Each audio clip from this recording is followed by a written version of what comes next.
This is CBC Vancouver News.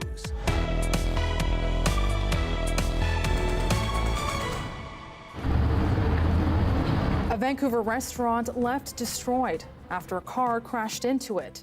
And we just don't have the quality south of the Fraser, and that we need to increase our infrastructure here. with ever-increasing patient demand, doctors and nurses call for better healthcare resources in Surrey. Also, they need to be here. You have to have them. I really think they're the bedrock of a neighborhood. They make a neighborhood, you know. corner stores, do you want more of them? The City of Vancouver wants to hear from you. Good evening and thanks for joining us. I'm Baneet Braich. Tonight, a car crashed through the front window of a downtown Vancouver pizzeria. The Provincial Health Services Authority says one person is in critical condition and another in stable condition. It happened at Pacifico Restaurant near Hornby and Burrard. Police have blocked off the area and are diverting traffic. It's not yet clear what caused the crash. To Surrey now. BC doctors say the healthcare crisis continues to take its toll on hospitals.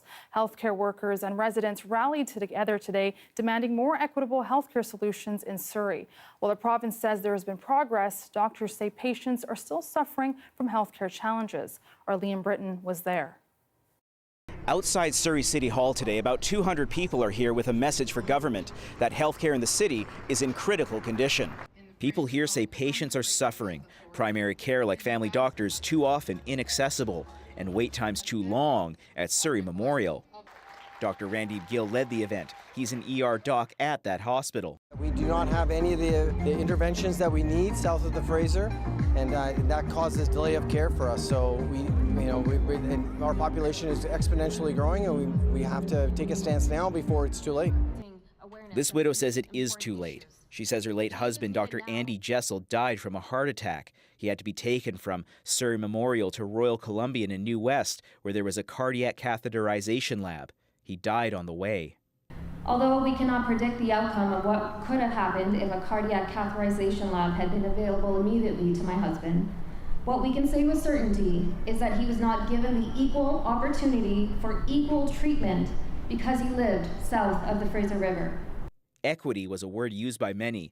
They say Surrey gets fewer healthcare resources than other communities, many voicing their frustrations with the BC government. The situation is still as dire as it ever was. We still have women waiting for more than a year for urgent gynecological surgeries, and things have to change urgently.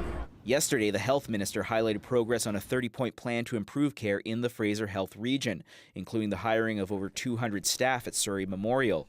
He acknowledged problems in Surrey and beyond. We're doing more surgeries than ever before, more primary care visits than ever before, more diagnostic procedures than ever before. We have more people in hospitals than ever before in our healthcare, and we have more people working in the system than ever before. And that demand is the new normal, and we have to work to address it. Gill said today he's not looking to blame anyone for what he calls decades of neglect. He says he just wants answers and equity. Liam Britton, CBC News, Surrey.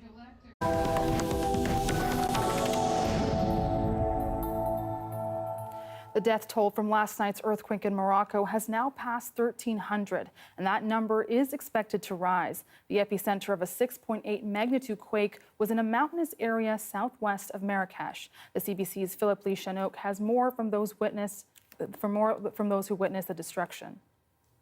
Surveillance videos show the moments of panic and terror in the oldest part of Marrakesh when the earthquake struck. The city is a popular tourist destination.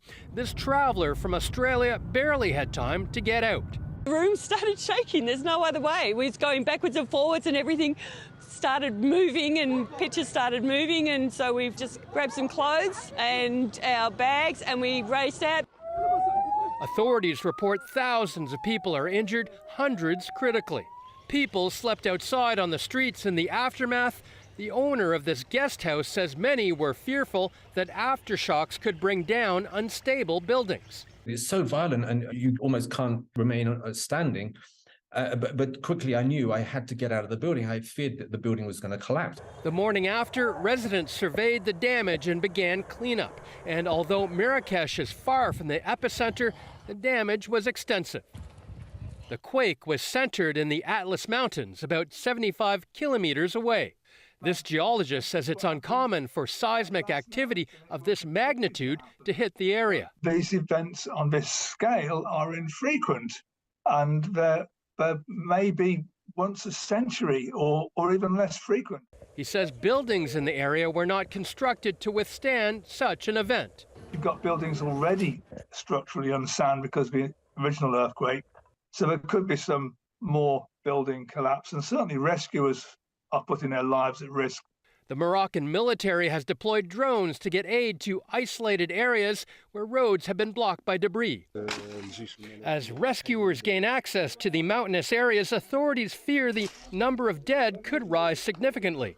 Foreign leaders expressed their condolences, and many offered assistance, including Canada. I've been in contact with the Minister of Foreign Affairs in Morocco, and I've said we're ready to help. That's what friends do in times of needs.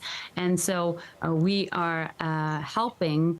Jolie is urging Canadians in Morocco to contact Global Affairs, and for those who need help, to get in touch with the embassy.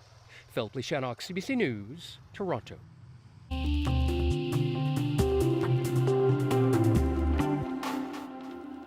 Seniors rallied today in Vancouver to express their concerns on the cost of living, including low monthly income and high medication costs. Well, actually, I know statistically 28% of seniors are living on an income of $22,600 a year. That's not sustainable. That doesn't, give them enough money for nutrition, for prescriptions. They have to pay for all their health services. It's not a reasonable income. Some of those rallying called for a better guaranteed income supplement, which helps low-income seniors make ends meet. The payments are based on income, and they say they're advocating for seniors' rights, including living expenses, food security, and the cost of medicine. CBC did reach out to the Office of the Seniors Advocate of BC, but did not hear back by the deadline. And it's not just seniors. Small business owners in BC say they're hurting from the rising cost of inflation, which hit its highest point in 40 years last year. And it's continuing to cause the rise in costs of food and operating costs, as well as minimum wage, which increased to $16.75 in June. And that was what was a nail in the coffin this year for us, because that would have been my opportunity. If we hadn't had that increase in minimum wage, that would have been my opportunity to prepare throughout the summer to be able to repay that. But because of the increase in minimum wage along with inflation, it's just taken any potential for profit nearly off the table. In under 4 months, Ottawa is collecting CBO loans, which helped hundreds of thousands of small businesses survive the pandemic. The Canadian Federation of Independent Businesses says 4 in every 5 BC recipients have not repaid those loans to the federal government. Meanwhile, in BC, it continues to be hit hard by drought. In the Comox Valley, a dry summer is especially a concern for salmon this fall. 2 years ago, experts say more than 1,000 salmon died on their way up to the river to spawn. They ran out of oxygen in the unusually low water levels. In response, the Pacific Salmon Foundation is installing a pump to push air and oxygen in the Solom River.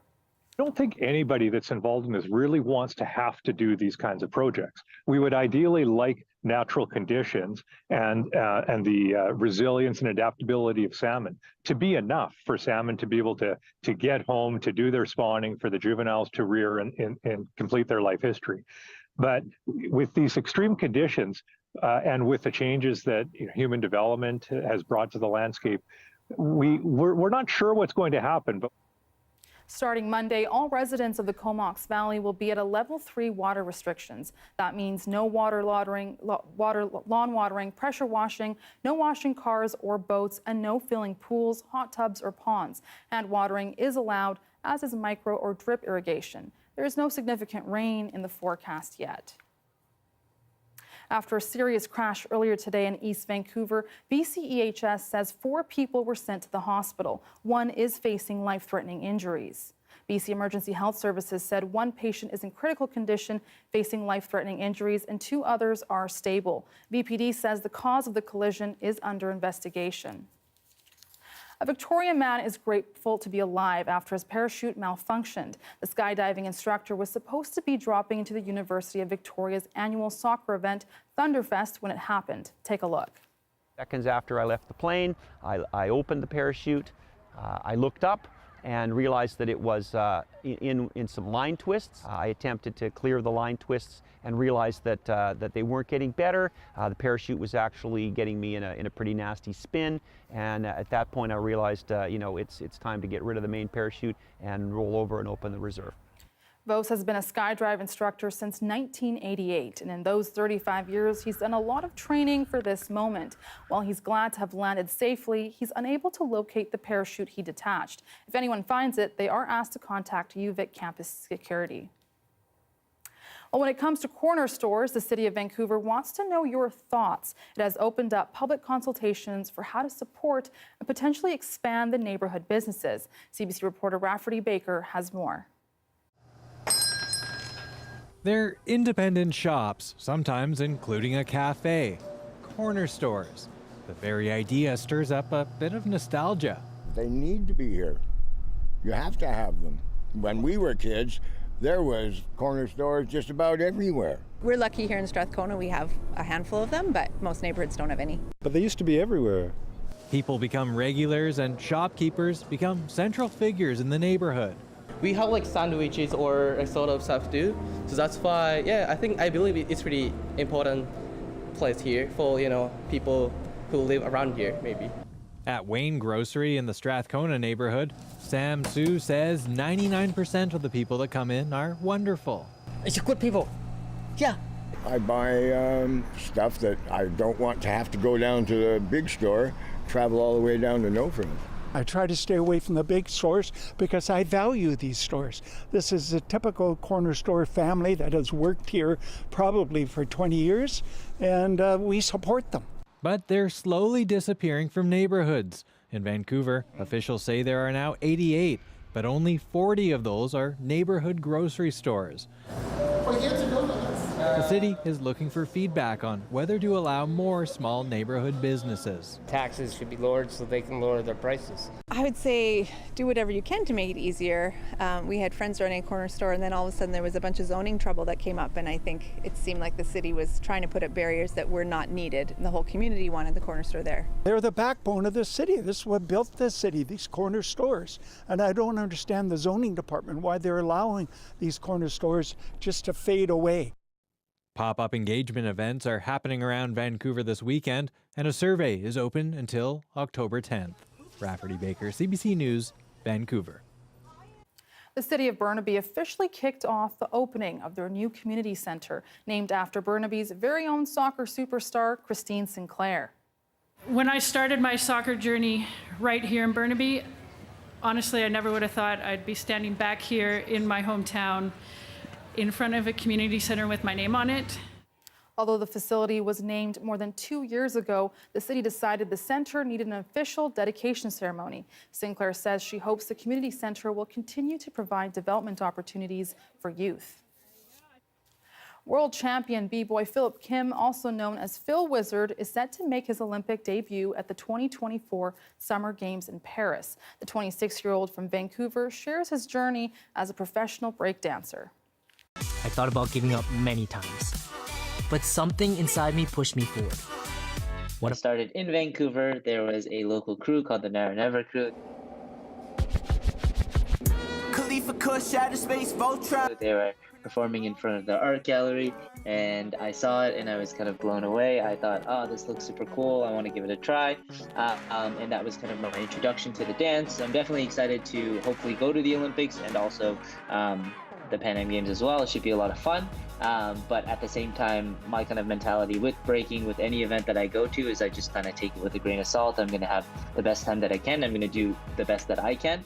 My motto has always been the same, which is like stay ready so I don't have to get ready. I would say I'm more focused now, and there's a lot more like physical conditioning. But at the same time, for any event, I never wanted to change the way that I dance. I never wanted to change the way that I approach it. I think I've made it this far, being myself, being authentically myself, and kind of representing myself on the stage. So that's what I'm going to keep doing, and hopefully continue to successfully do that, but we'll see. Keep swimming, just keep swimming, just keep swimming, swimming, swimming.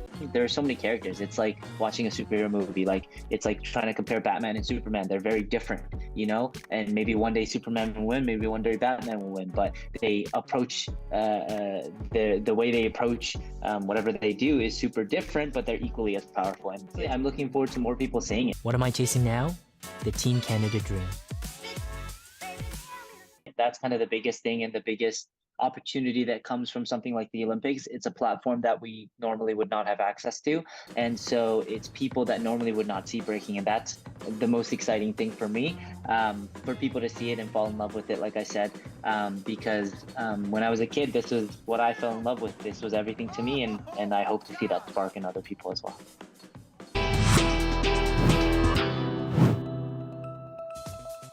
A flash mob inside a Vancouver train station. People brought their best moves, breaking it down to Beyonce. We'll have that story next.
Leaders of the world's most powerful countries have reached a consensus on a final communique at the G20 summit in India. But the language around climate change was softened. CBC's Evan Dyer is in New Delhi with more on the summit. This was India's and especially Prime Minister Narendra Modi's moment in the sun. Much was made of the absence of Chinese President Xi Jinping, who stayed in China playing host to President Nicolas Maduro of Venezuela.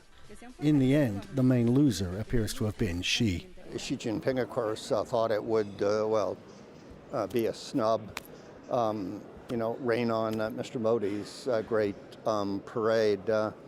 But President Xi, as the leader of a dictatorship, suffers the predictable constraint that he misjudges things. So Mr. Modi will come out of the summit as the leader of the global South. It's Modi who will now take the credit for bringing the African Union into the G20, rather than Xi, who spent billions in Africa.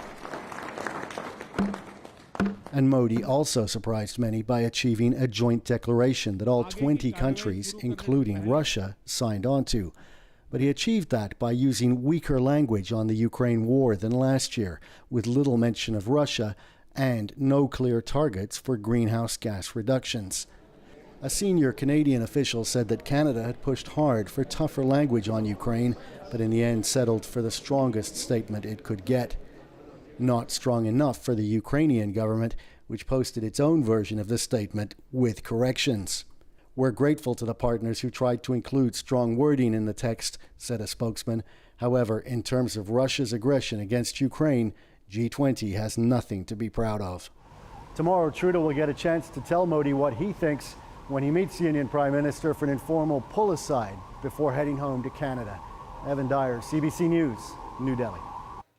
And Beyoncé will be performing at Rogers Arena Monday night. In her honor, dozens gathered at Waterfront Station to perform a themed flash mob. Take a look.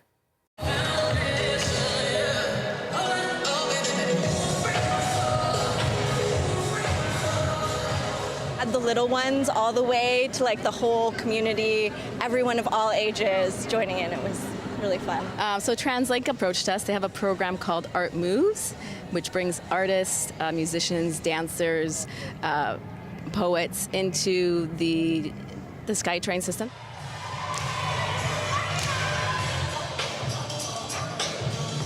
TransLink recognized that ridership was low post-pandemic, also recognized that art and culture is something that they want to support and that really helps build community and makes riders feel safe and seen in their system.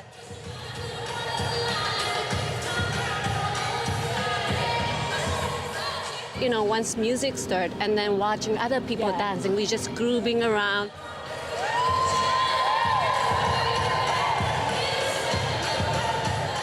The elderly, they're not even moving, but their eyes are like... They're in it. In it. Yeah. And then like that makes me happy. I'm like, okay, like we are like having like some conversation between the eyes.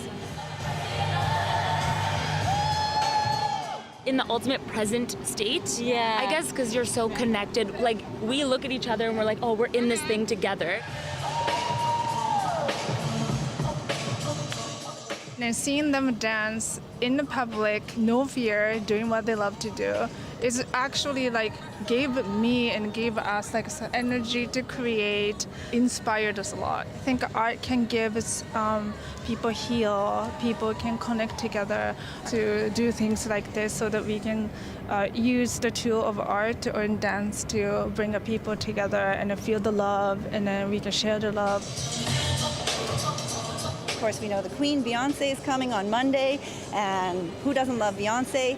So we had not yet done a flash mob. This was our most ambitious event to date in transit space, and we think it was a great success.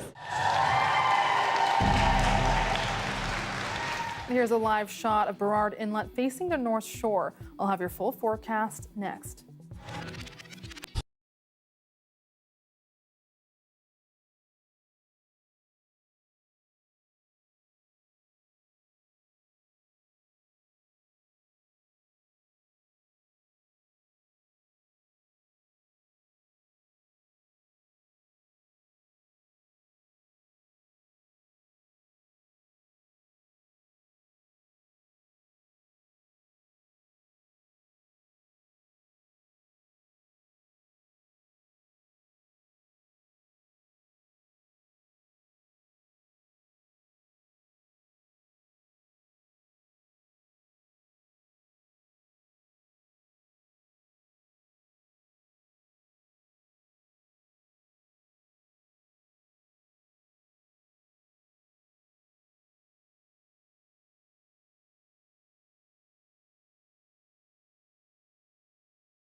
Hey, I'm Johanna Wagstaff. And hi there, I'm Rohit Joseph. And we're asking for 10 minutes of your day to go through the 10 things that the UN recommends we can all do when it comes to climate change. Please don't leave. No. And also, the things aren't new.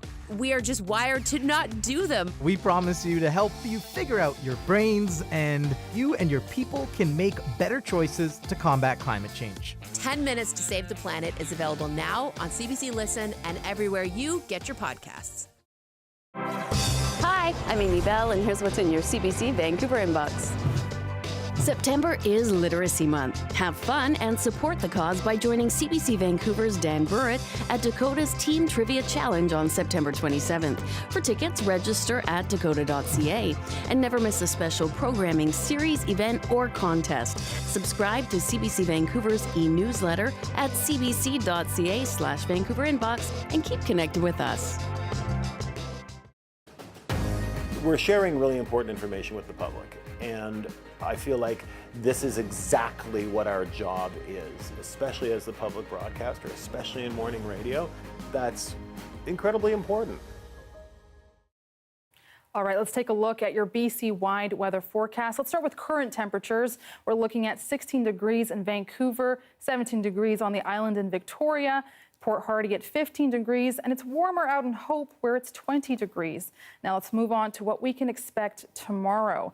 A sunny 22 degrees in Dease Lake, rain for Bella Coola at 24 degrees, mid-20s for Victoria and Williams Lake, and in Kelowna it's hotter at 30 degrees.